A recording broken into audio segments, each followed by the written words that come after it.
There's a lot of misconception out there. I just read an article in the paper that's misleading in terms of what it says about reverse mortgages, and that's common. The ads that are on TV look like it's people whining and dining and living happily forever and ever on their reverse mortgage.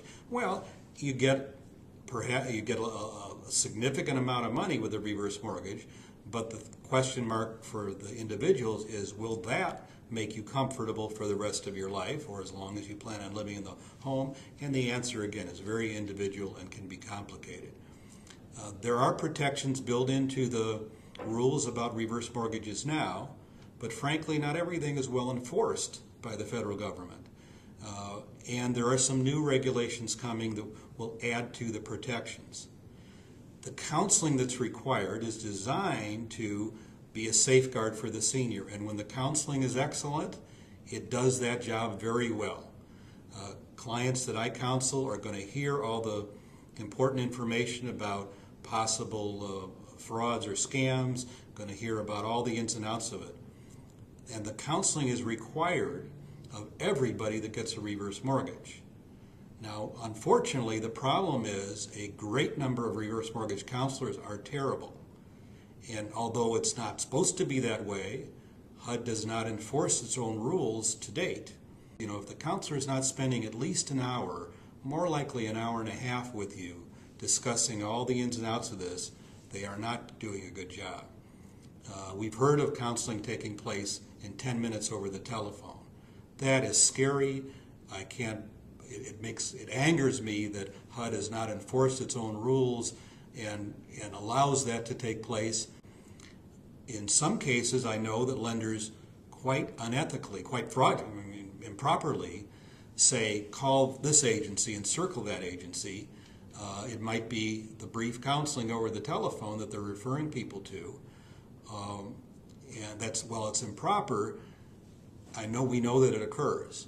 Thinking from the lender's point, and I should say, not all lenders are bad guys. In fact, I think the majority would not want to do this improperly, but a lender is very likely to evolve to using the counseling that is least likely to interfere with their sale.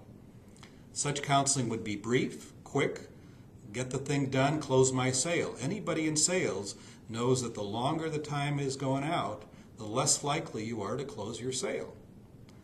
What the senior needs to understand is that the lender sitting across from you is in business to make money, and they may or may not be ethical, and so they definitely should not be assumed to be your best friend. A lot of lenders will have flexibility in some of their pricing. It's common for a lender to tell the client, oh, this is a government program, everybody charges the same price.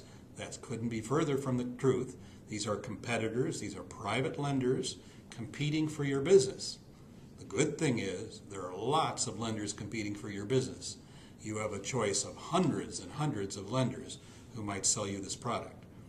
So your job, if you want to take it on, might be to find both the lowest cost one and one that treats you with respect, returns your phone calls, all those things that might be important to a buyer.